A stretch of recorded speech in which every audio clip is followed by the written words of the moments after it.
Hey everybody, welcome to Wednesday Blendsday. Making some quick little adjustments here.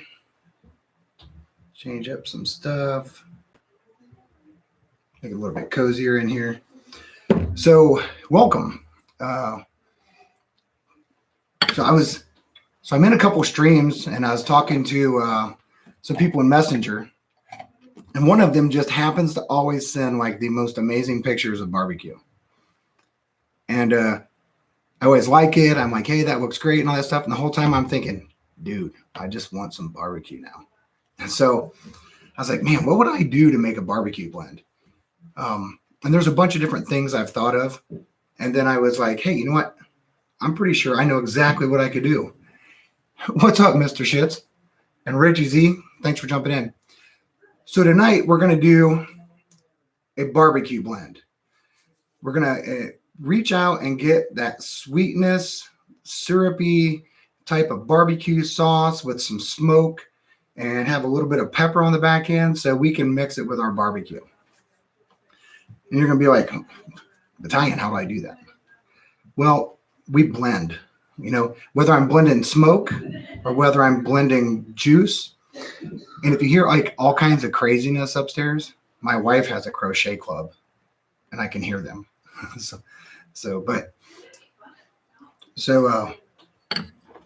started playing with it. I just literally did this maybe just a little bit ago. So what we're going to do is we're going to start with a base element, right? We always start with a base element. Empty glass. My base element, if I'm thinking of barbecuing and stuff, I need to have smoke, I need to have fire and all that stuff. So my base element is going to be High West campfire, right? I'm going to get the nice notes of the smoking that they do, but at the same time, I'm going to get, the big rye notes. What's up, Daniel? So we're starting off with a High West campfire. Now it's my base, so I usually say that when I have a base, my biggest pour is the base, and then I will tweak to it. So yeah, I love campfire. I'm with you, Daniel. So you're just going to always get that heavy rye peppery smoky note. So get my palate right.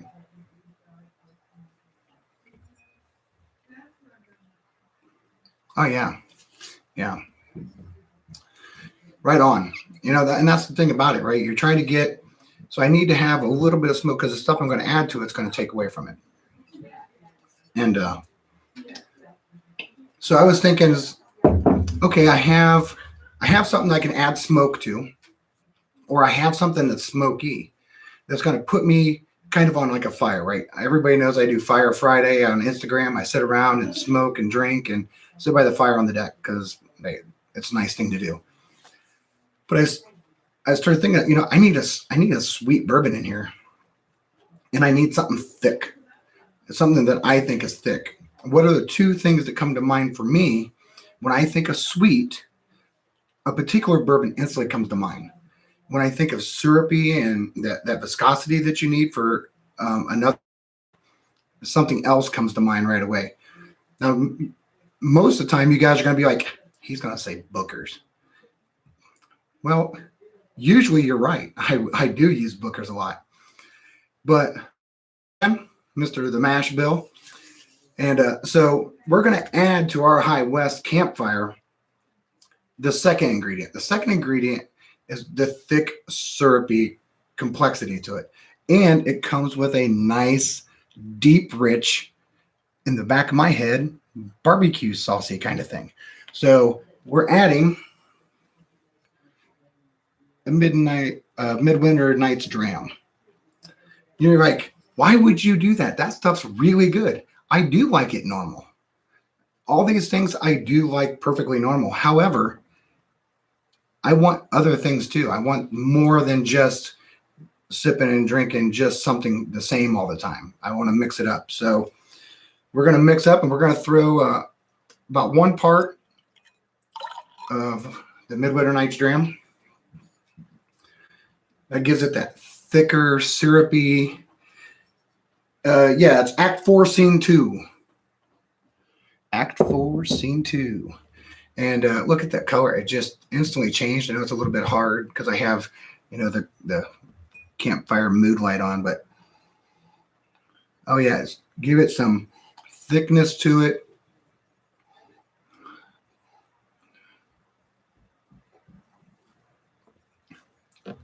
I still have the campfire, but it's getting there. Right? So at this point, what I get is I get the finish that I wasn't getting in the beginning, and I'm getting that from the dram. That viscosity finish is helping bring it down, warm it up. The campfire gives me that smoky note, and because they're both ryes, I get your basic rye notes, that you normally get back here. And for me, I almost always get some kind of weird citrusy, peppery, somewhere in that ballpark. Now on the nose, right now it's maybe a smidge smoky, but there's definitely like a pepper note there. I would say like an orange peel, something citrusy. Yeah.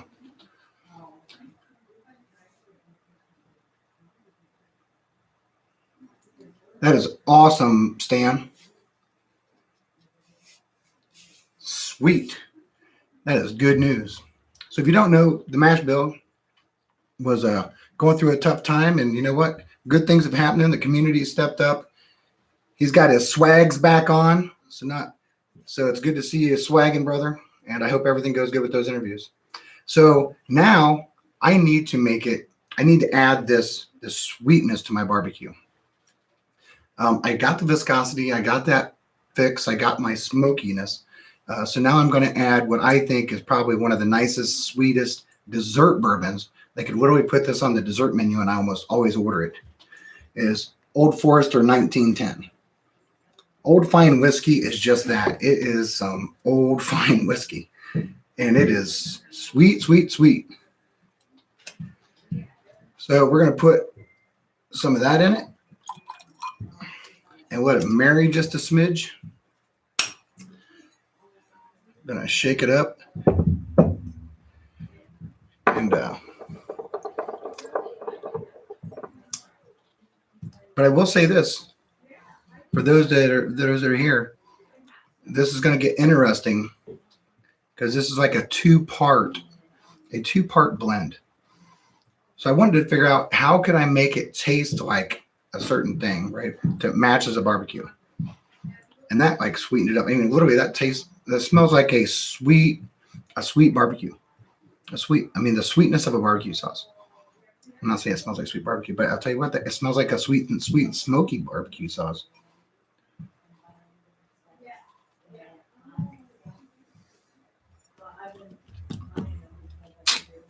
That's really nice. That's a really, really nice. You get that, you still get this like good finish, this weird pepper note, which I like, but you get this sweet, it's sweetened up quite a bit. And that is always great. I mean, I could have that with just any cut of meat. I wouldn't have no problem with that, because a lot of times you don't find a lot of people wanting to drink whiskey necessarily with their cookout, especially if it's spicy, because then you're taking the heat from the whiskey to your spice, and your palate gets all like on fire. But you can blend, you can knock stuff down and change it around a little bit. And I have no problem doing it.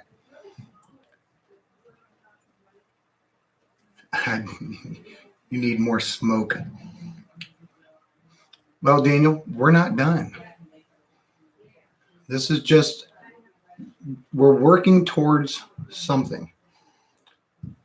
So, and I've never done this on a live, but we're going to show something so that you guys know how to do it on your own and the amazing things that you can do. So I'm going to push this back a little bit. Sorry about the boom being in the way there. So you said it needs more smoke, right? I agree completely. So, having said that, we are going to smoke. I'm going to smoke this bourbon concoction, and I'm going to show you my absolute favorite smoke to put to match barbecue. So you're welcome. I haven't even told my brother this. So the Gunny High West Campfire and the Dram was compliments of the Gunny, so I appreciate that. Old Forester 1910. I always drink it. So you know I'm not done. Isn't that a great mix? I'm telling you what, that is smooth. It's got the pepper note, and that's really nice. I did it right before the show, and I was like, man, that's really nice. So I'm going to tip this down for just a little bit so you can see the slate down here, right? You can still see me, but we're going to get in here and show you a couple of things. So the best blend that I have found to equal a barbecue is a couple different chips, right? And I either do planks or chips. I think planks wear down too fast, so I'm not a big fan.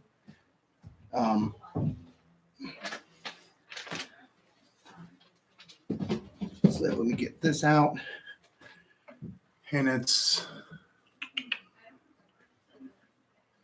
yeah, that one. Where is it at? There it is. All right, so sorry for that. I originally wasn't planning on smoking, but Daniel said he needed more smoke. And I didn't want to add another whiskey to it. I would rather take the time, because I've been asked so many times about this. So we're blending whiskey, and now we're going to infuse it. And we can do it quick. It doesn't take a long time to infuse your whiskey. But my favorite barbecue blend is mesquite and applewood. If you've ever had applewood bacon, you know what I mean. And mesquite. Almost everybody uses mesquite in their pellet smokers, right? So you just take a couple chips. I usually take a couple, and then I'll take maybe a small one. Don't want anything real big. And the trick to this is that you have to char it, right? You can't just set it on fire. There's more to it than that. So we're going to throw a couple of the applewood, and we're going to throw a couple of the mesquite in here.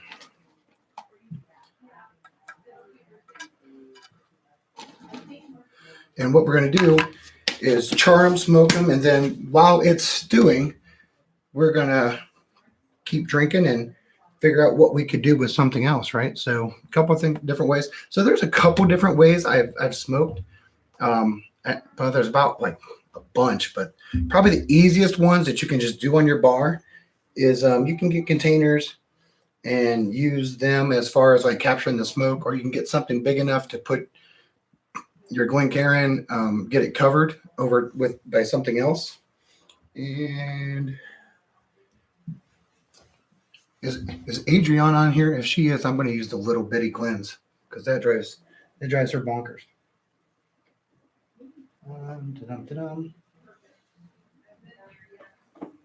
There it is.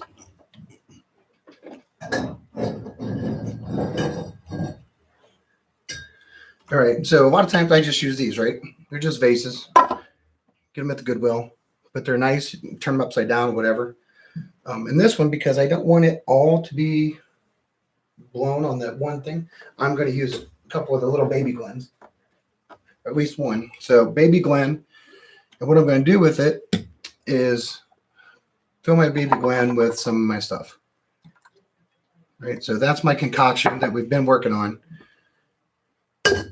And so I usually just go get a little torch. They're really handy. They're easy to use. Now they can be finicky. And they have a little now. So all I do is I'm just going to sit here and char, right? So here, I'll even there. So all I'm doing with this is I just want to char it. I'm trying to it's going to catch some flame, but I don't want it to catch a lot of flame.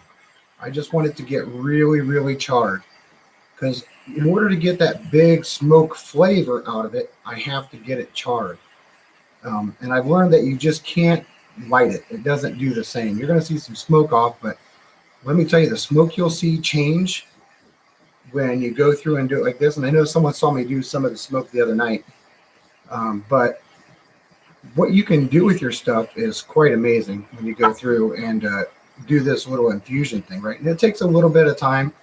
You'll find that different pieces and that stuff are harder to char. You have to just work your way around it.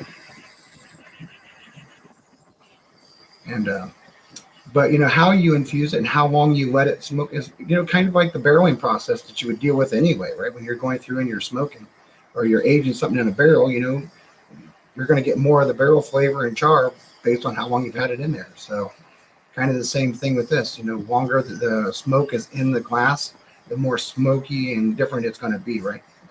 So what I'm going to do, that's good enough. It's like a heavy char, and I'm just going to cover it. Now, as soon as that goes out, you're going to see that whole thing just light up with smoke, right? You probably see that smoking right now. This is what we're going to capture that essence of the smoke, right? So we're just going to do something really simple. It's not rocket science. I usually watch the smoke at the very bottom of where it's actually sitting on the slate. I'll see it start to be that I can see it a little bit better. That tells me that it's all rising. When it does that, smoke's really weird. It'll stay in place. So you might get a little bit out, but not much. So all I'm going to simply do is just come up and over. And we're just going to let it sit there and smoke a little bit. Right? So that's going to sit there and smoke. Oh, I'm telling you right now, you guys are going to do this. If you like barbecue and you like smoking, and granted, it doesn't have to be this. There's a lot of stuff you can do. Certain chips change the proof and make it higher. Some of it knocks it down. A lot of different things you can do with it, right? So I'm going to continue drinking this. And just because I thought about doing it and I didn't earlier, but I'm like, well, maybe I will. I don't have a bunch of like really smoky scotches, but I have mixed scotch with my bourbons before. I have to advance myself over to I've had some, but I just don't have them on the bar. So I'm seeing down here, you know what? I know what I have over here. So this over here is Chivas Regal 12. So I'm going to throw a splash of Chivas in it and see what it does. It ain't going to be bad. I can tell you that for sure. Whether it's Chivas or any of the blends.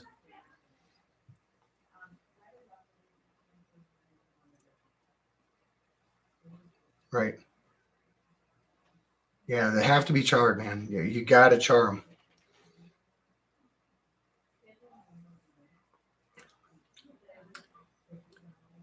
That scotch smoked it up a little bit. It won't be like this, though.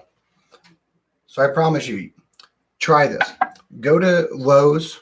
You know, I usually go to Lowe's. Over in their grilling section, they have bags and bags of different chips. You don't need very much. I mean, I bought bags that'll last me forever. So, because I get the big bags. And you just go through them. So you can't see it great without me turning this down a little bit, but you'll start to see that smoke starts to dissipate. Eventually, you won't see hardly any smoke at all, depending on how long you wait and all that stuff. Now, I will say, if you want to go afterwards and have a drink and you're like, ooh, that's just smoke and it smells wonderful and it's in my nose and all that stuff, and you really want that, then you can drink it right after you do it. But I will say, if you want to have it more where you're tasting the bourbon and your concoction, I think that it's better to do it once the smoke's there, you know, and you're like that. I triple pour all the time. I feel like you have to pour it and pour it and pour it to actually get to this, what the smoke has done to the glass, because in your glass, it's just so overpowering. So in the meantime, you know, This scotch wasn't a bad ad. You know, Daniel, did you try throwing a little splash of maybe like Ardbeg in it or something? Something that maybe you think is really smoky?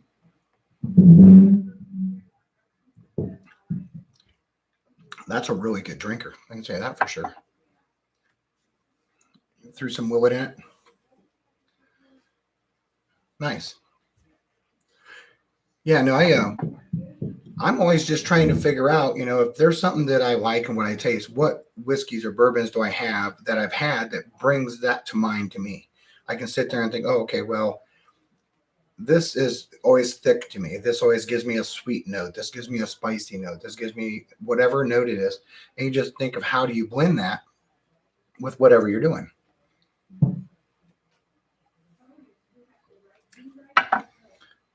And I can tell you one of my favorite blends I've ever done.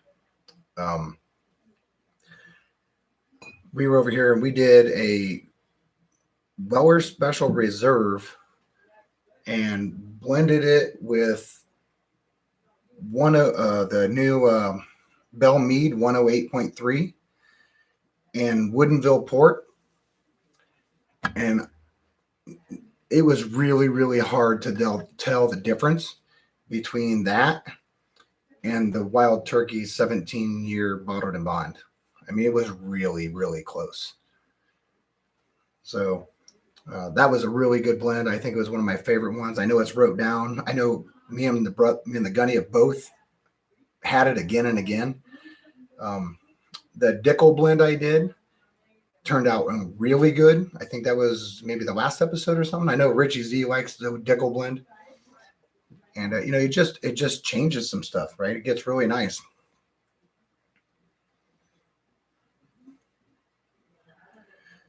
Yeah, well, you know, if you're not thinking about like 1910, I can tell you right now, you know what is like, and like I said, it's always hard. You know, the first thing that came to my mind when you said that was Buffalo Trace store pick.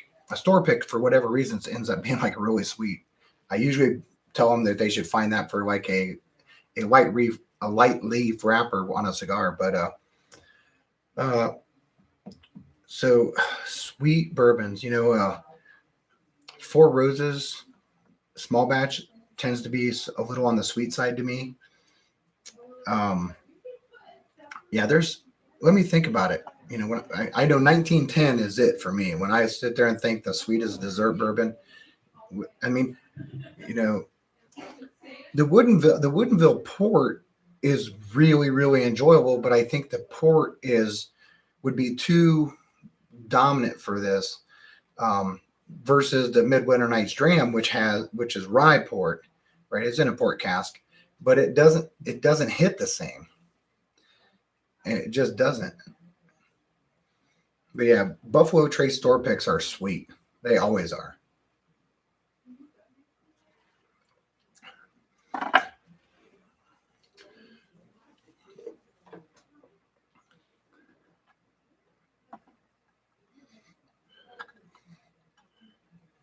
Yeah, that's really nice.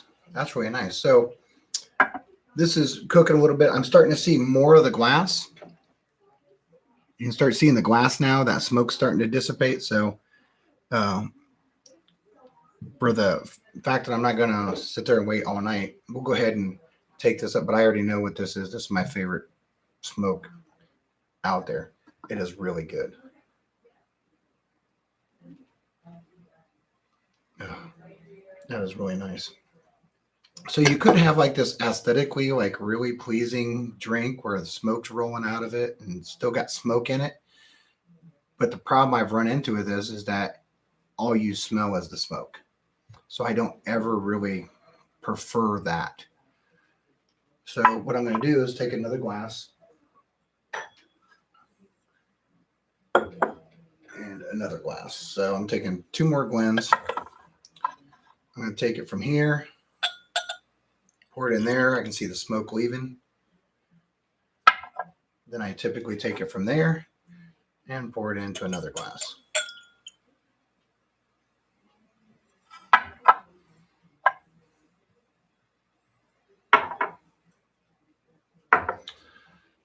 So Now we have our concoction, which is our, what's up, Adriana, Whiskey Mountains. We're making a wonderful barbecue blend that you would enjoy up in the mountains. Whoa. Woo. I'm telling you right now, that's good stuff. Yes, you can still smell the smoke because it's fresh. Now, if I would have put that in a decanter, and just, or something and sealed it and let that marry and just cook for a while, eventually that would go away. You would catch it in the night, like, so if you watch the Crusaders, they could pick some smoke from time to time out of the drinks, but sometimes it just completely. Now theirs, I had made that and let it set for a little bit, and then we shipped it, and then they waited. So by the time they actually got to the drink it, it had been marrying for over a month. So sometimes you have that. You know, I have one over here that I'm cooking for someone that they wanted me to make, and it's going to be about a month before they get it because I've been waiting for it to be at least a month old. So you instantly have a really high pitched, like a twingy smoke presence, you know, from the smoke itself. But it's almost kind of has this like weird, you know, I, you know, you could, if no one knew any better, they'd think that you had, you know, maybe some kind of like a smoky scotch of some kind. And the proof point isn't high, so that would kind of line up. You know, your highest proof out of this guy, I think, is the 93. I don't think any of these are high. So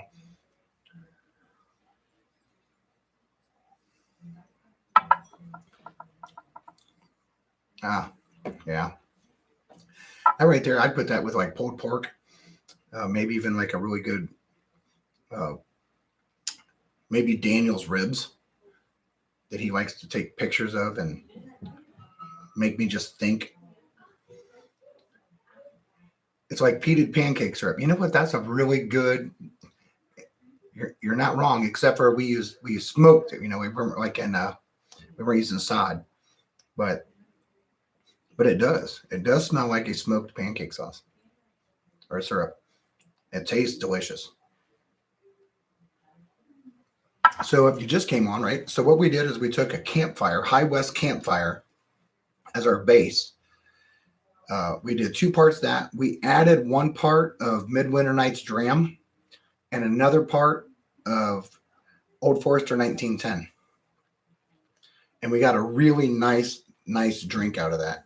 That gave you these notes that would really do well with a barbecue. What we did after that, because Daniel said he needs more smoke and he wants more smoke, we're going to smoke. So we threw it in here and we smoked it. And I used mesquite and applewood together. And it gives this weird like barbecue. Now I can tell you, you could take mesquite and barbecue, or I'm sorry, mesquite and the applewood. If you wanted it to be a barbecue sauce that had a weird mustard note, add pecan chips. Don't know why. I have no method behind it. I just know it does. Yeah. High West Campfire is really nice. But yeah, you can always blend stuff. Adrian, I was thinking about you today because I was looking at all the stuff I put out that I'm sending. And probably of all the ones I'm sending that I think is, to me, the most special is definitely that store pick 115 Knob Rye. Because Lucas Liquor always knocks it out of the park over in the Lee Summit area. So I'm so glad you're getting one, because I've had them, and they need to be loved by someone that loves knob. So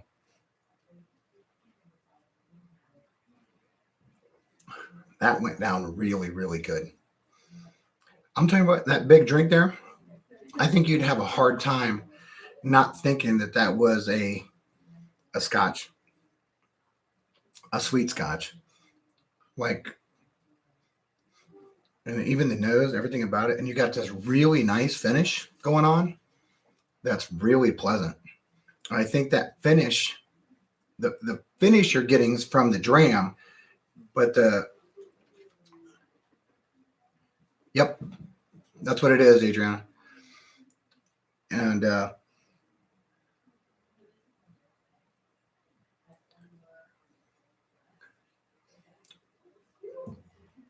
if you need a sample stand, just let me know. If someone else helps them out, if someone's got campfire, the mash bill's looking for some samples.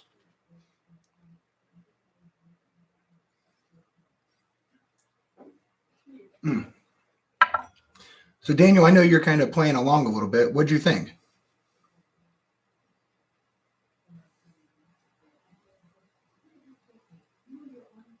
Oh, nice. So, well, that's good, no, right? Because that's the idea, right? The whole thought was towards barbecue, and honestly, there's a lot of people that barbecue, but I know you barbecue.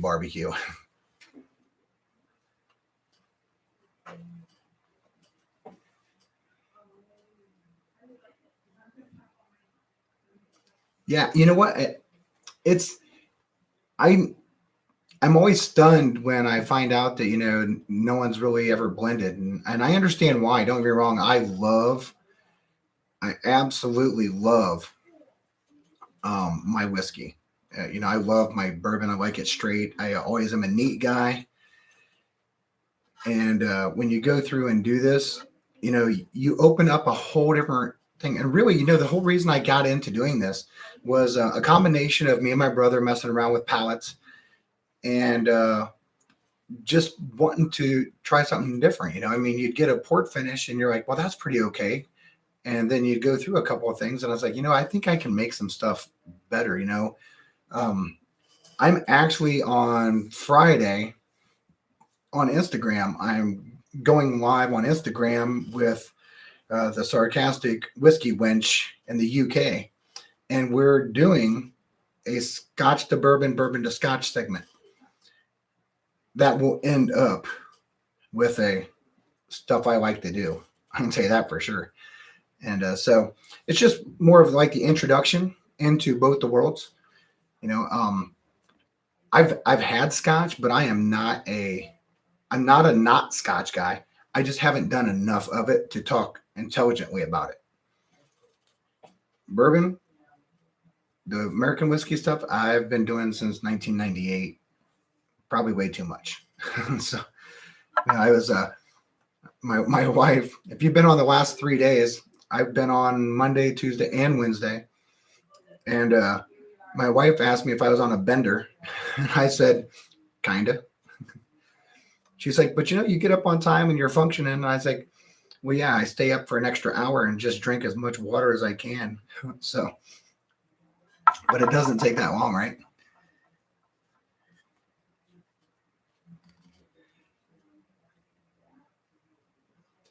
Yeah, I think that's the thing, right? That's a little bit weird, So I wasn't actually going for this idea of having a barbecue sauce. It was more of like, what can I make that could pair with barbecue? And I was when I'm thinking of that way, I'm thinking like the barbecue sauces I like, and the things I like with my whiskey, right? I want a finish. I must have a finish. If I bought something that don't have a finish, I'm going to blend it to give it a finish. I'm always going to get the viscosity. I'm going to add it in there. And adding the sweet, right? When you think of like a barbecue sauce or a sweet barbecue sauce, not even a tangy, you get this, like thick, syrupy thought. So that's where the Midwinter Dry Nights Dram came in. To me, it was more of it was going to give the viscosity and the syrup kind of note. 1910 is just sweet bourbon. It is so good, and it's just straight sweet. And the campfire, you have two ryes with a sweet bourbon. So they're going to give that peppery spice note that you're going to typically get from a rye. And yep, that's what I said, right? Pulled pork. Yeah, it would definitely cut through the fat. So, but and so that was just the thought of doing that. So like if you're looking to go from like a bourbon to Scotch, you're like, hey, I really would like to try a Scotch. Well, try a Scotch instead of like I always sit there and look at someone that says, hey, you know what? I want to start trying bourbon, but I'd like to try it with Coke. It's like, great, let's get a Coke. But let's find out why you like it. Why are you doing? Do you like the Jack with the Coke because well you just someone told you you should, or what do you like about Jack? So I feel as though we have to start with a little pour of it just neat to figure out if it's even the right one for you, the right whiskey. You might want to put your Coke in something else. At least put it in something that you like and you know why. That way you can eventually change that Coke to whiskey to a little bit this and this and this and work your way up because you're going to end up liking the whiskey. And so that's usually like one of those things that I spend a lot of time doing. What?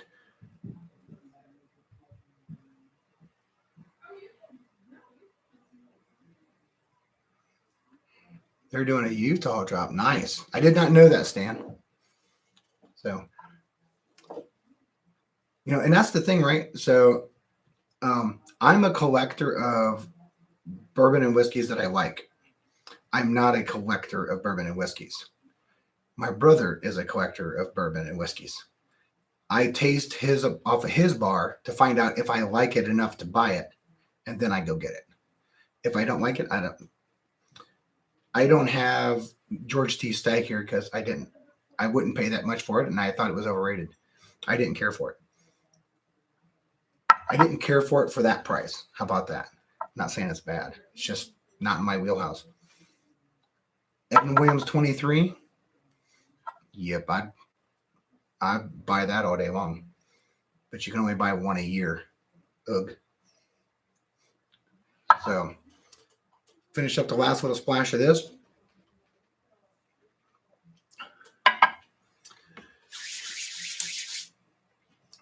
And move on to the next, right? So that was the little smoke tutorial.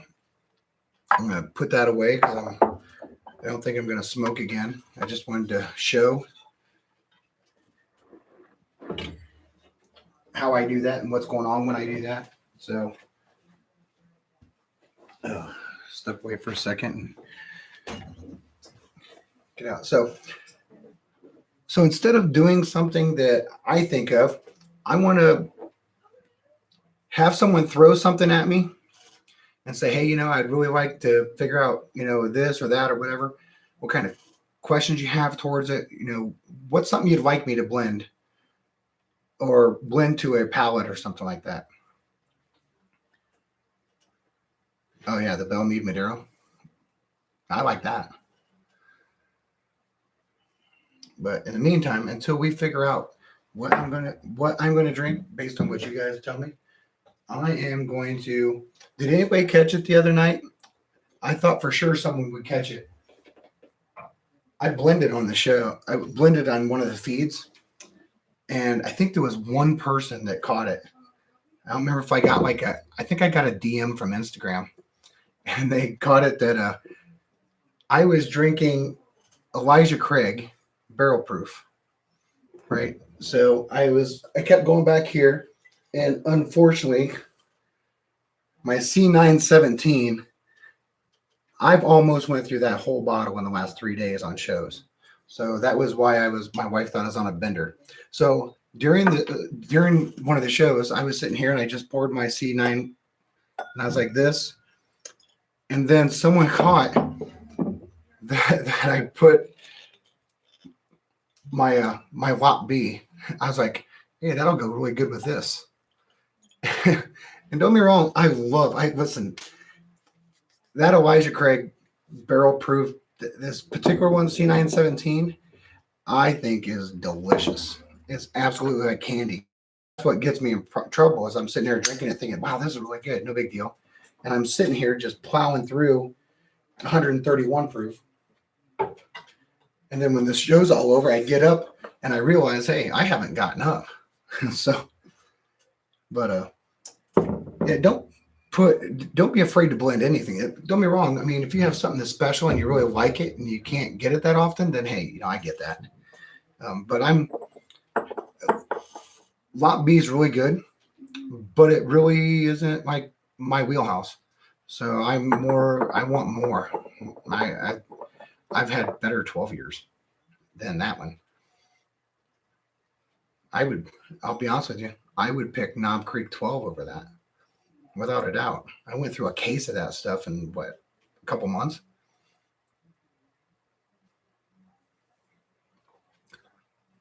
But that's dangerous. That's dangerous. That's why I was almost messed up the other night. So, but you know, it happens. You get to sipping, and if you're not spitting, you're sipping and tasting with everybody. And what's up, Bourbon Merce? Cheers, buddy.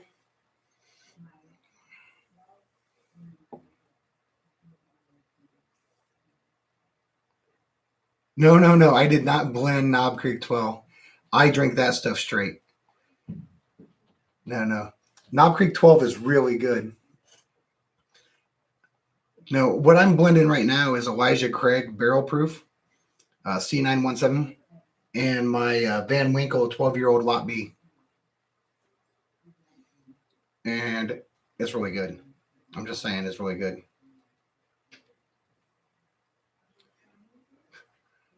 Well, you know what? Hey, we've got some concoctions going over here. Good drinking.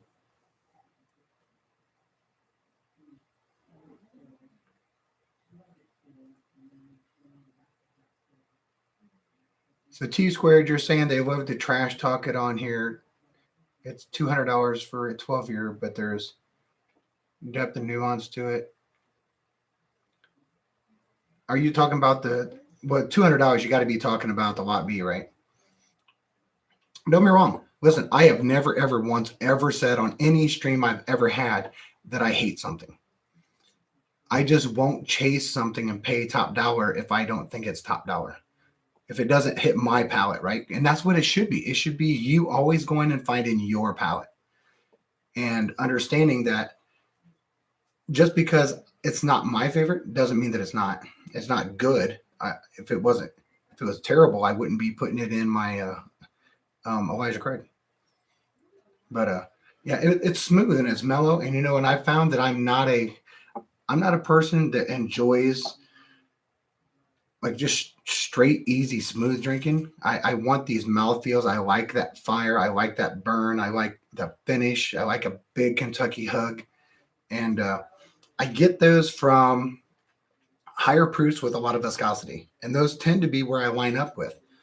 Now, I still drink a lot of stuff all the way down. Like my bar pour here is almost always Elijah Craig 94 small batch.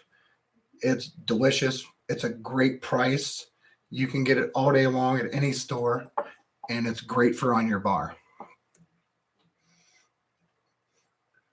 But this is really good. I would say,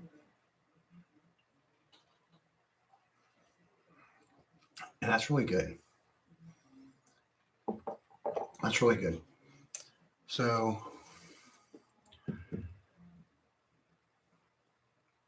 I'm looking here. So, the Bourbon Merce is in here. Daniel's in here. T Square's in here. The Mash was in here. Adriana, you have to let me know. Let me know what you find out Thursday. I appreciate everybody. Glad you guys could stop by. James Morgan.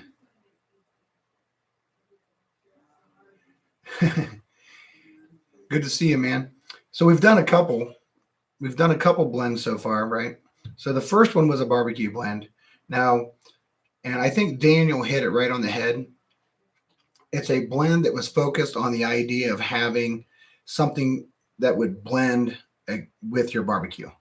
Not that it tastes necessarily like barbecue sauce, but it gives off this really comfortable, good mixture that makes you think barbecue. James just drinking, blending. It's Blendsday Wednesday, so that's what we do. So we took a High West campfire, 2 parts, whatever 2 parts you want to do, 2 parts, and then we mixed it with a Midwinter Nights Dram, 1 part of that, and then 1 part Old Forester 1910 to sweeten it up. And it turned out being a really good barbecue drink. Now this blend right here, someone caught me I forget who it was, but someone DM'd me right away. Like, so I put my Van Winkle 12-year Lot B, and I mixed it with my Elijah Craig Barrel Proof C917, and it is absolutely wonderful.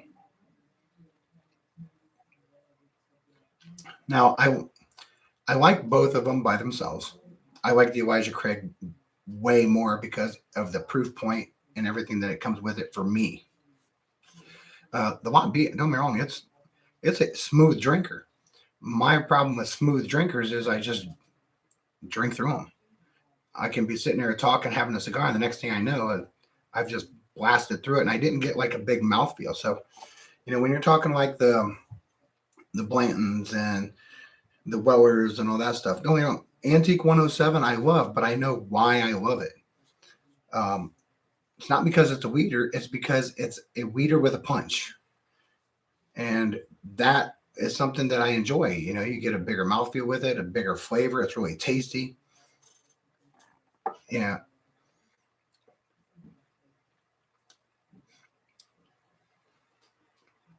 Yeah, Adriana, I'll tell you, it is. It's really, really good. And I think it would go really good with like pulled pork, something that's got, some extra little fat with it.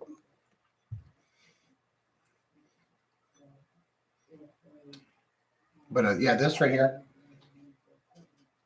And I think you could do something like this. It doesn't have to be a lot B to put in there. I think if you just took that Elijah Craig and you wanted to add something in it that just kind of gives it that little even kill, it's you could put a couple things in here.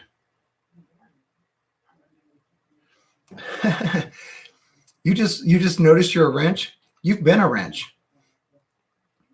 That's funny. So, yeah, I think that's the thing, right? So you just want to play with the taste. I love Elijah Craig barrel proof all day long by itself. Never disappoints me. But if I want to take the edge off and give it a little squeak, a nice smooth 12-year can do that. I don't know that I would put Dickel in it. I'm not a Dickel hater at all, but it doesn't have the profile that I would put with this. I'd be a player with a couple others, though. You're welcome.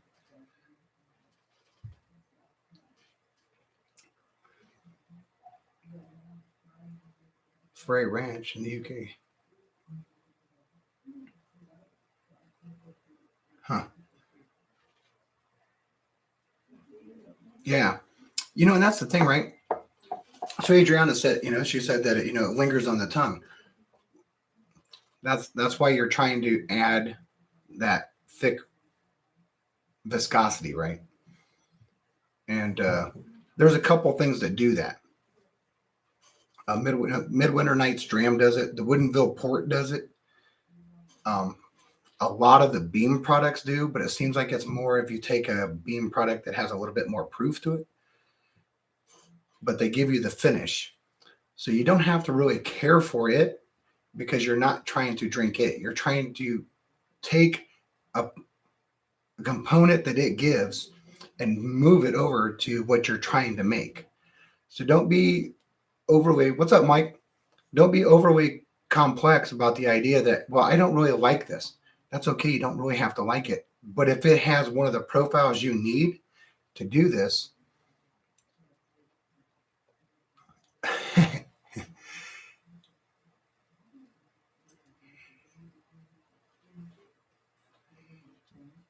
so the original barbecue blend, and Nick, you know what? You have to add Midwinter's Night Dram in there somewhere to get somebody to like it. So you just keep adding a little bit more every now and then. Before you know it, she'll like it. So yeah, Stan, the original thing was 2 parts High West Campfire, 1 part Midwinter Nights Dram, 1 part Old Forester 1910. Your pour size. I just kind of pour it. I do a little bit of this and that, but I usually do like I have a base, and my base And that's really funny, right? So Richie Z, if Richie Z's on here, he can attest to this. We did, I think it was the last Blendsday, we ended up doing these blend of drain pours, and Dickel was part of it. But mostly because people complain about Dickel all the time because you get the Flintstone chewable note and all that stuff.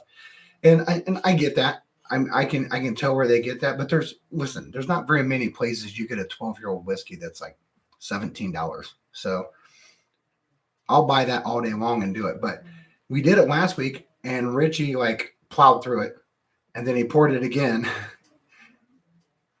Yeah, yes, 50, 25, 25. Correct. And went through and did it on another show, and then did it on another show. And I've done it with him. He's been talking about it, and I'll go pour it again because it was so good. And I'd have to look down. I don't remember what it is. It's wrote in my book, but it turned out amazing. And it was really just a whole bunch of weird things that nobody probably would want. I think we had like a Cleveland Underground rye in it, black cherry, and some OYO. We had OYO in it, and just a whole bunch of weird things. So, but yeah, that stuff goes away really quick. Before you know it, you just drinking it and it's gone. What's up, Mr. Cheech? Glad you could join. So I'm going to go through and pour it again just so that everybody can see, and it's really good. So I want to. So what I did, very first part of the blend, right, is this right here, the High West Campfire. And the reason why I put it as the base to get more of it, because I want the smoke. I want that campfire smoke that happens when you go through there.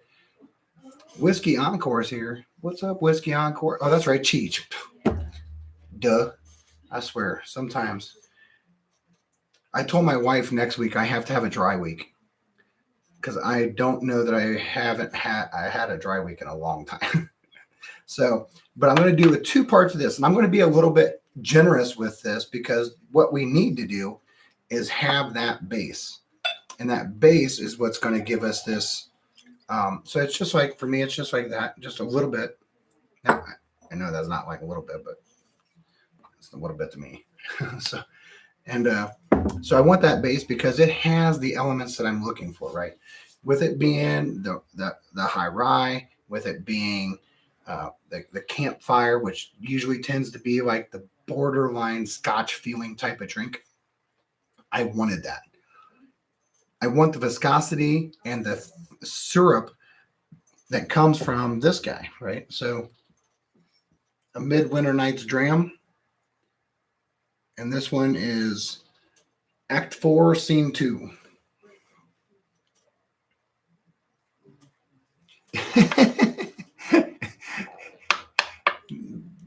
I absolutely agree. The idea, it's really hard to think of having a dry. Yeah, I have so far this week. And it's hard to have a dry because I just enjoy it. I'm not a raging alcoholic. I'm not a drinker. I work every day. I always have that stuff. Would you recommend campfire with a particular bourbon to make more of just a smoky bourbon? Absolutely. Absolutely. If you want to add a note, right? And that's what we're doing, Adriana, is adding notes of what you think, oh, that's smoky. This drink I'm having, boy, it'd be nice if it had a little hit of that. So blend it. That's literally what I did. So we're going to put this Midwinter Night's Dram in here. I blend all the time. Just because, I want to have something match a palate. I want to have something, just, I don't want something to be like, wow, that's good. I want it to be, wow, that shit is damn good. And I'm all about that. Put my Scotch decanter back for a second. So the third element, so we got our smoke and our rye that's going to give us our pepper. Then we got our rye again that's going to help with that. That's thick, port finished, and all the things that come with the dram. Now we need to sweeten it up. So we're going to sweeten it up with Old Forester 1910 Old Fine Whiskey because it is just nothing more than dessert. It is just straight dessert. And we're going to put that in there. And we've watched that change so much in the eyes and everything about it. It's just, we went from a base that had this kind of tint to it to a finished product that looks like that. And it's amazing how it blends together. Yeah, 1910. You know, the old Homer, like, yeah, 1910 is good stuff. And so I just kind of let it marry. You know, I kind of swirl it around a little bit. I'm not really trying to do that for anything. I already know that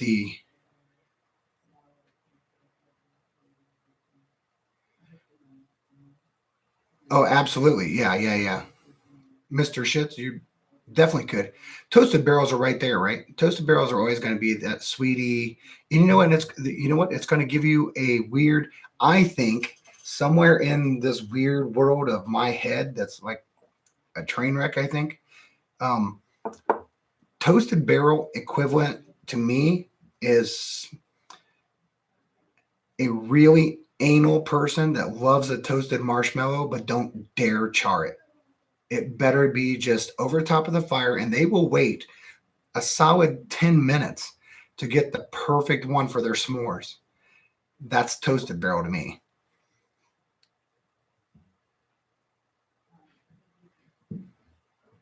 Yeah, exactly, right? And it's a great blender.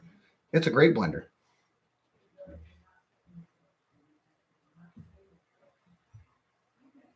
That is, yeah, liquid roasted marshmallows.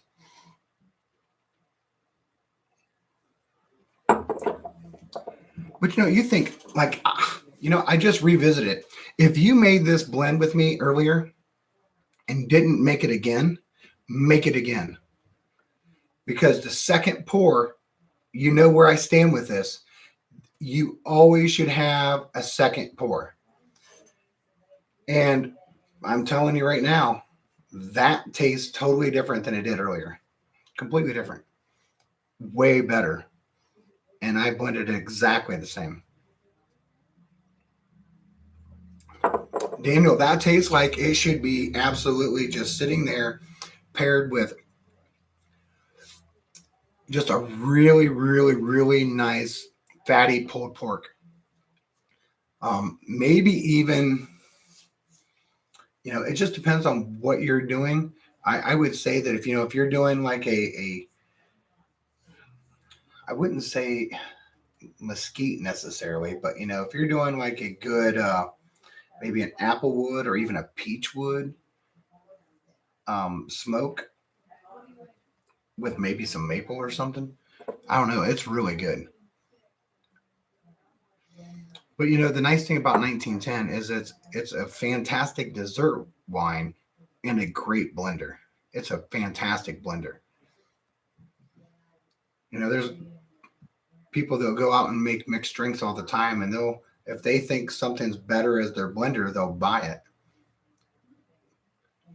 Guess what? You guys are getting introduced to blending whiskeys and bourbons to fit your palate to whatever you're eating or whatever you're drinking or whatever you're smoking. It's really good. Nick, I'm glad you like it. It's weird, right? It has that weird, like there's this weird smoky, peppery finish that is just blowing me away right now.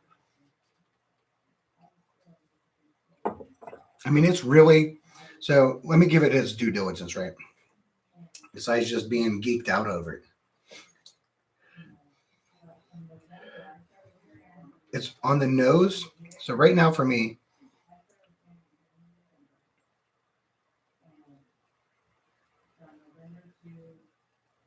yeah, I'm with you, Daniel. I have this like weird thing right now for whatever reason. The only thing coming to my mind right now is like peach. Maybe because I said peach, but I can smell peach. I have the tart finish of a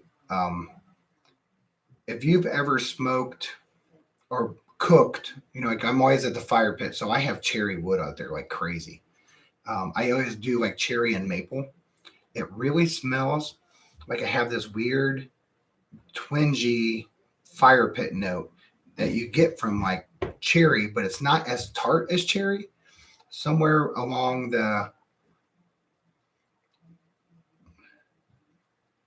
I'm hoping, Daniel, somewhere along this, like if you knocked maple into it, right? That's kind of what I get on the nose. There's like this weird peach fruit note that is, I'm probably pulling from the rye. And the smoky twinge is a blend of what's going on with the campfire and stuff. But it smells really good. I would say it smells like that if I had a fire pit going and I threw some like peaches in it. I don't know what that would smell like, but I know what I think it would.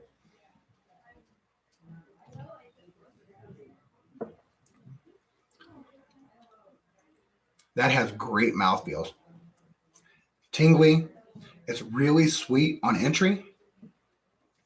It's coating. It has a great finish. It's still going. I could wait a decent amount of time to get to it. I get this like on the finish right now. I'm getting like this pepper, like a decent pepper. But I still have this sweet presence that's just lingering. So it's like this sweet peppery. Maybe if we had like a barbecue pepper sauce or something like that, it's just somewhere in there. Oh yeah, we can find 1910. I mean, we have 1910 here in the store. I don't think I've ever went in the store didn't have 1910 and 1920.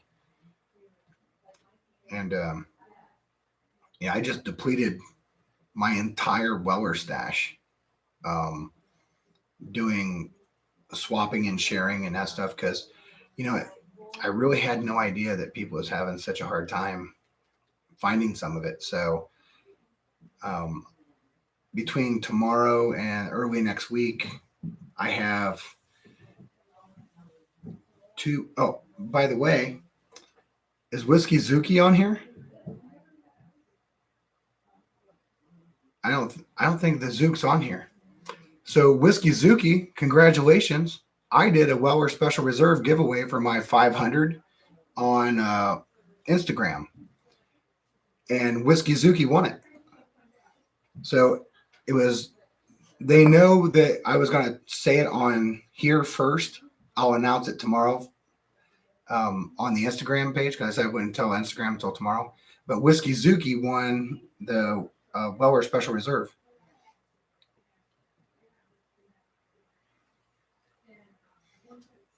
Any suggestions for what you have after 1910? Jen, was it too sweet? Yeah. So if you wanted a little bit less sweet and that stuff and you're looking to up your game a little bit, now it might be a big up to your game, but because the proof's a little high. But Old Forester 1920 is pretty good stuff. But it's what 115? I think it's 115 proof. Richie Z, we were just talking. Man, please tell me if someone went and made a second one of these because I really want to talk about it. It is. This might be in the running as one of my favorite new blends. I think that this is really close. If you were a bourbon person that was wanting to try to figure out a way to get introduced to the Scotch world, I think it's a really interesting place. It's a really interesting place. A Scotch drinker would be like, oh, blah, blah, blah. You know what? And I agree. But when you're trying to make that move, right? So I've had some really good people and friends that just could not drink whiskey neat.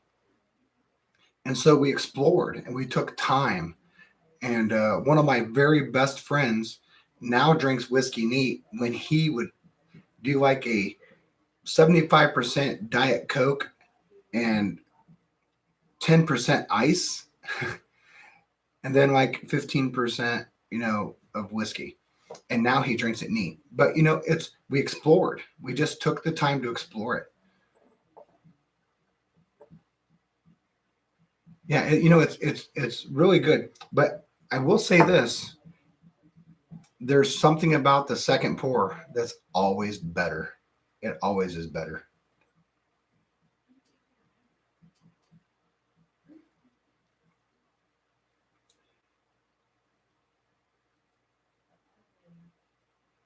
Yeah, you know what you can do? What you can do, right? T squared is so take if you're a Scotch guy trying to find bourbon, then find yourself a sweet Scotch, right? Find one of the Glens, Glenfiddich 12 or Glenlivet 12, somewhere in that ballpark, and then blend it. Take some bourbon and blend it. I mean, it wouldn't be any different than if you were taking a whiskey and a Coke to get to the point of being a good whiskey person. So just blend it. And so you get some of the qualities you get from a Scotch and some of the nuances you're going to catch from a bourbon, and start finding your palate with that, and palate evolution is not talked about enough, right? There's a lot of us that do it, and there's a lot of us that like a bunch of different stuff, but not everybody's talking about palate evolution. Understanding that, you might go and be like, hey, you know what? I'm on a Macallan night, or I'm on a Glenfiddich night. I used to drink Macallan 28 all the time for business, and I liked it. I didn't know why I liked it. I just did. And I would drink. And it was like good. But it wasn't my normal thing, right? And I think that's the thing that you have to do. You have to blend to your palate, and to get an introduction to it, let your palate start getting adjusted. And I will tell you this: if there's nothing else you take away from tonight that I am passionate about, if you drink something and you think, I don't like it, so make sure your first pour is really small, like really small. Make sure your first pour is like an ounce. Just pour an ounce. Sip it. Your first 2 sips should always be as if you're drinking the hottest coffee you've ever had.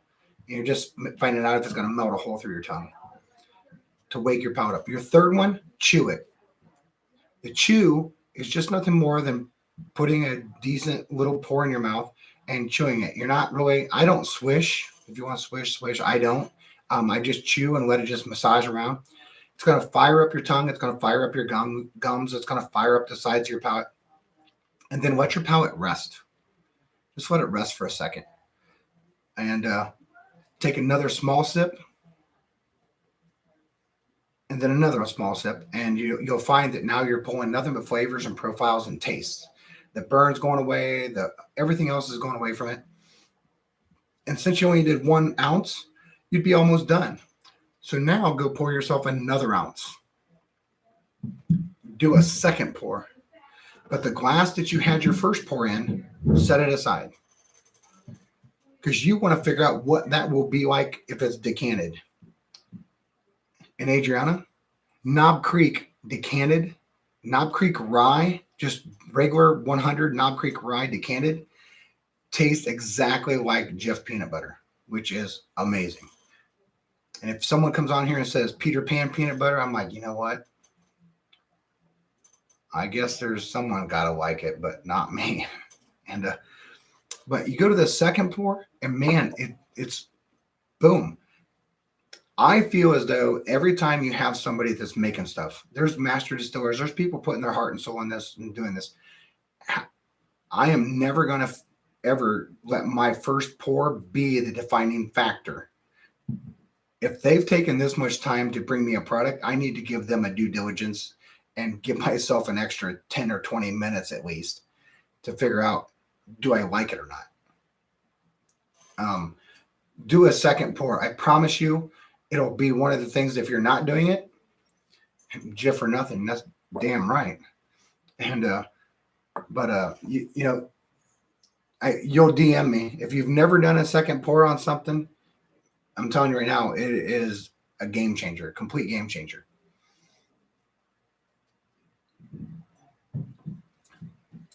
That is officially now,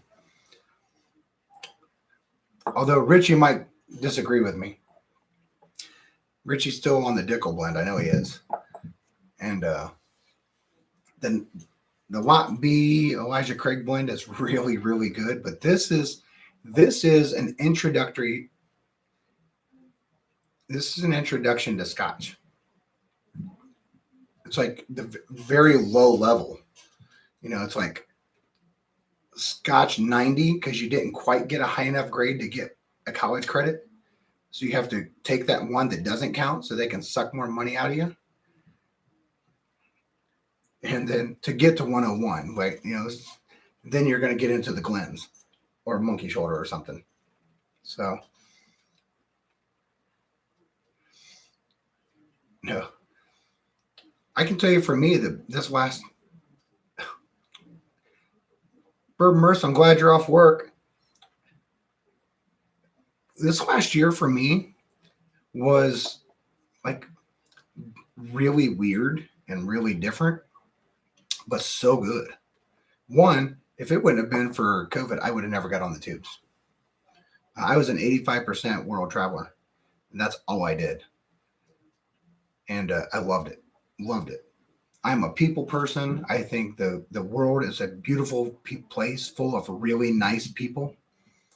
And I'll tell you, I did this like weird thing. I spent 2019 because I traveled a lot in 2019. And the thing that was really interesting is I found in 2018 that sometimes I felt uncomfortable like talking to someone, which is weird because I can talk paint off a wall. And then I challenged myself in 2019 that anytime I felt uncomfortable, I was going to talk to someone, regardless, no matter what. And we went through, and in that, I found a quote. So I did all of 2019. I didn't come up with anything until the end, and I found out, so my little quote or whatever nuance to you that I discovered in 2019 is everybody is nice. Everybody's just waiting for someone to be nice to them. When you're nice to someone and they don't expect it, walls break down.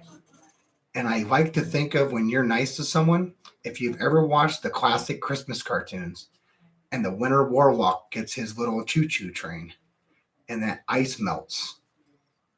That's what happens when you're nice to people. You don't have to have them be nice to you first. You're an ambassador to whatever it is that you do. So be nice, be an ambassador to your namesake, to your ethnicity, to your walk of life, to your family, to your state, to your country, whatever it is, all of them. Be an ambassador because it's amazing when you do that, the conversations that happen. And sometimes they're really weird, but they're fun. So the amount of people Uber drivers I talked to was insane. And I was on every continent minus the Arctics. And last year I didn't hit Australia, but I hit everything else. Well, 19. This is now 21, I guess, but in 2019 I did. So, and then I lost a ton of weight. I got like really in shape. I got really fit. And because I used to be a long time ago, but then when you're a traveler and you spend all this time traveling, so I got like really into it. I refocused my life on my health and that stuff. Now, I didn't have bad health. I just got really big. And got exercising. I lost 134 pounds during COVID. And it's all good. COVID was good. Even though I had it, and the part I had it really sucked. But minus the having it part, I think COVID was the biggest thing that ever happened to bourbon other than prohibition, because everybody has vast collections. I think of this, right? The Dickel 4 whiskey blend rocks. It does. I mean, it's really good. How many times have we had that, Richie? But you sit there and you think about it. I never really thought too much about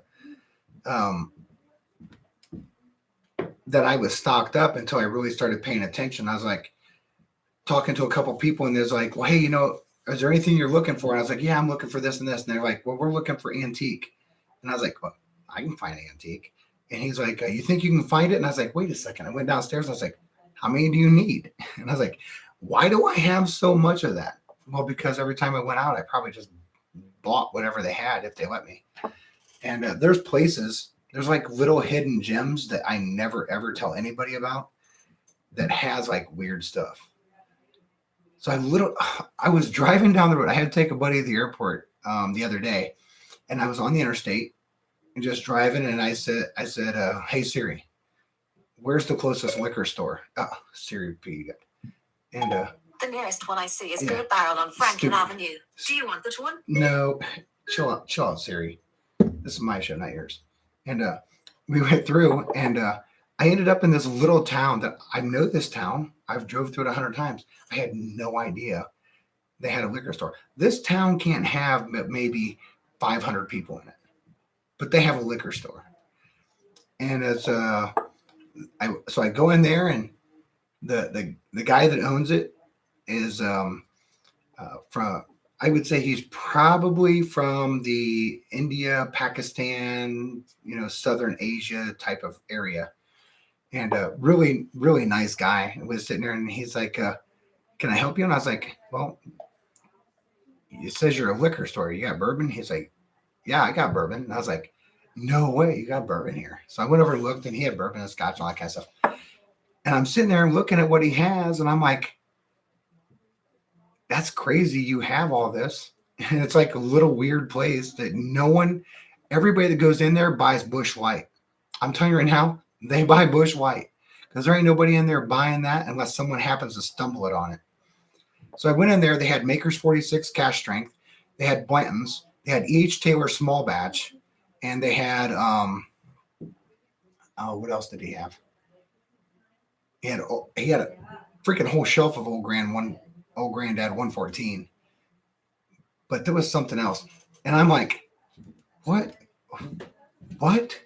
He's like, yeah, he's like, I really like it, and I order, and for whatever reason, I get it sometimes. And I was like, so I'm the Bourbon Battalion. I do a YouTube channel, and he's like, hey, if you would happen to throw me a shout out, I'll let you know when stuff comes in. I was like, yeah, okay, I can do that.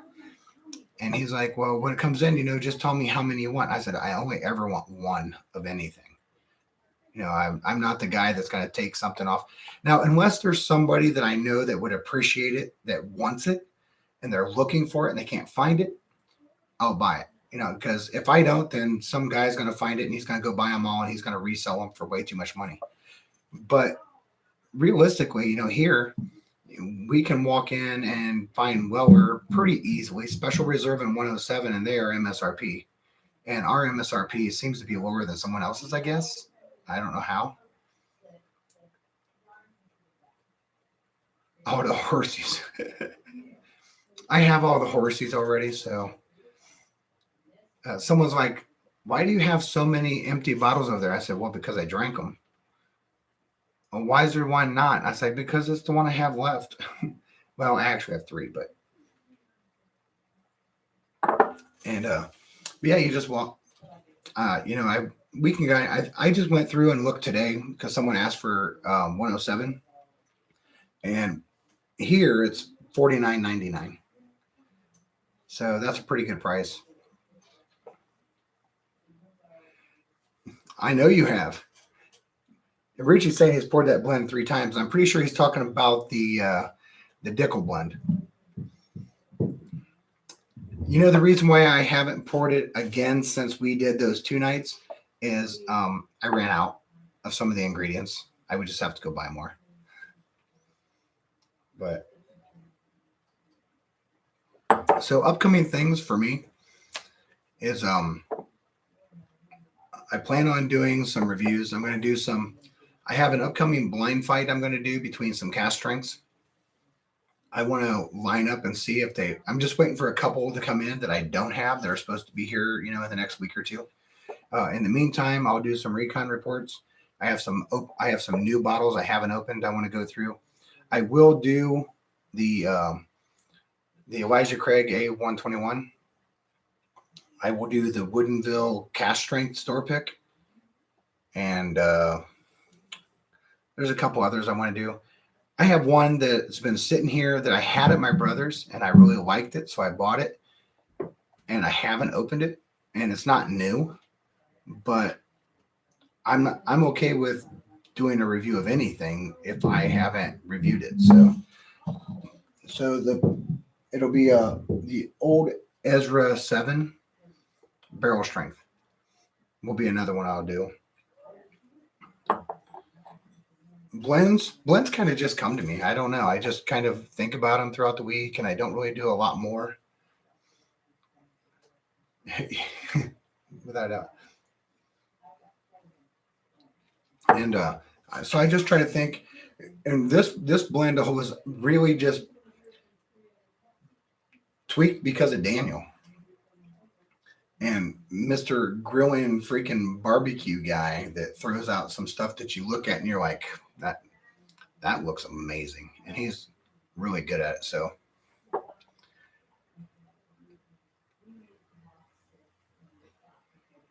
oh really, yeah. You have the tater chasers here.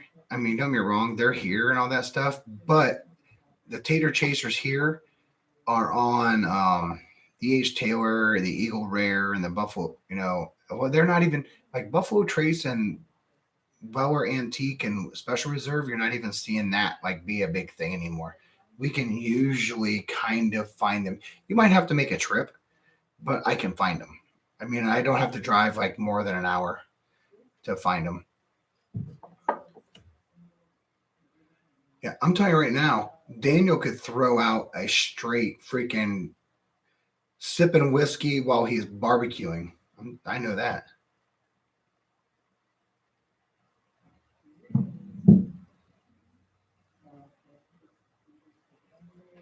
All right, so yeah, the mash bill, stands back. He's feeling better.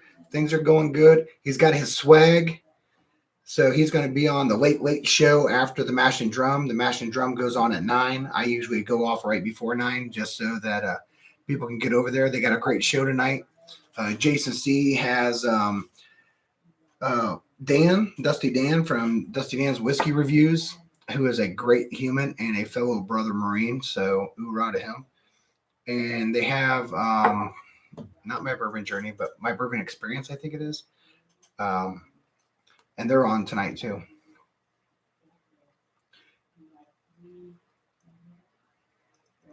Yeah, Dusty Dan's there, and he is a good dude. Daniel, the wooden nose cast strength, I had it. I've had it. I haven't opened mine, but I had it. I have a really good friend that owns a restaurant, and he's part of our Mid Ohio Bourbon Boys. So I'm a member of a couple of different things, and the Mid Ohio Bourbon Boys, is a collective group of people that get together. We do it once a month, and we do nothing but just dinners and bourbon, and we pair food and all that kind of crap. And he had it on the bar and said, "Hey, I have it on the bar if you want to come down." And I was like, "Oh, yep." And I'll tell you what's really crazy. He had a Garrison Brothers, which I am not usually a fan. Like, I'm not a hater. It just doesn't align with me for whatever reason. But he had a Garrison Brothers that I hadn't had. And so he said I should try it. And I was like, whoa, that's really good. It was a straight cigar blend. I think it was you know what? I don't know. I'll have to research it. But it was a newer Garrison Brothers that was in Houston. It's like $200 a bottle. I thought there was something about it that was blue. I don't know if it was like an Oloroso or something like that, but there was something to it that it was instantly like, as soon as I had it, I was like, whoa.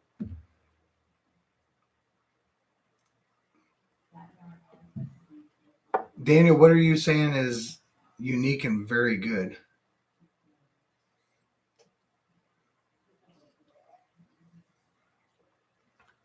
Yeah, I plan on doing a pretty significant blind of cast strengths. They're in my wheelhouse. They're what I find that I really like. I want to figure out why I like them and what one I really like in a blind. I may even do a double blind. Oh yeah, it's really good. Did you get like this weird heavy flaky Like definitely there's like this crazy apple pie, but like it has this like weird thick flaky crust. I don't know. I got some weird flaky, like the crust was just in my mind on that, but it was like apple pie with like the best crust you've ever had in your entire life. And so that Woodinville cast strength is delicious. And what's really weird, I think that they launched that and they were only launched as barrel picks because I have not seen anybody that has had it that's not a barrel pick. And all the barrel picks are different. So I'm not for sure. It's something that I might reach out to them and try to find out, or if someone knows, did Woodinville cast strength only launch as barrel picks? Because every single one of them, apple with yeast, exactly. A big, flaky, freaking crazy. Adriana would love this because it's got that bread. The only thing she would need is to put a splash of knob rye in it, because that's where she would want knob in there, just because she could say knob was in there.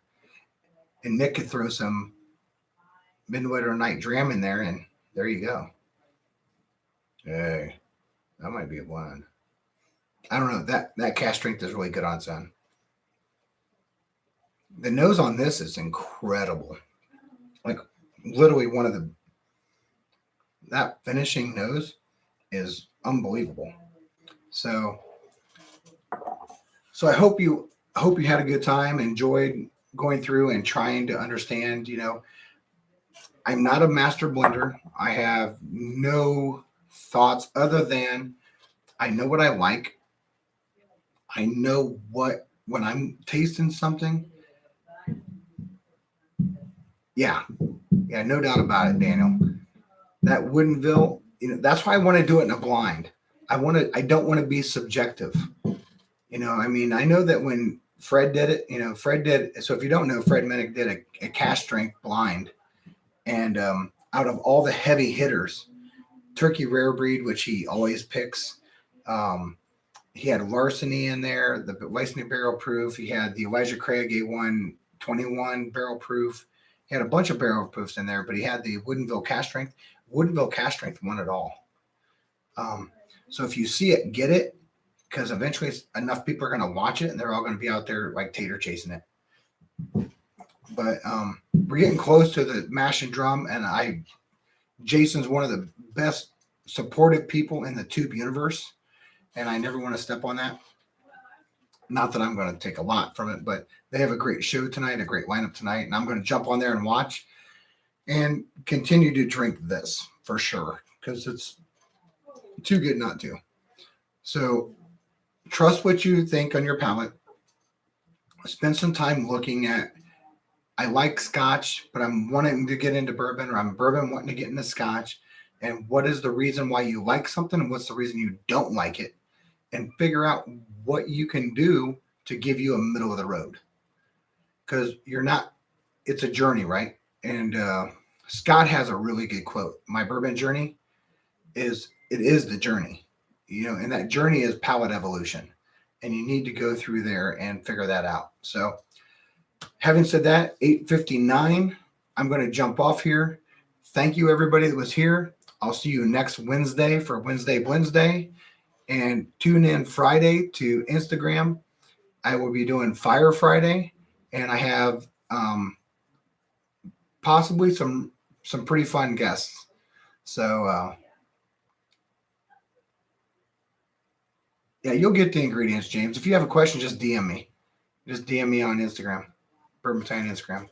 All right, guys. I'll see you over there at the Mash and Drum. Until then, be good to everybody. Take care of those that take care of you. And be supportive of the people that put their bodies and minds on the line for you every day in your life. Cheers. I'll talk to you soon.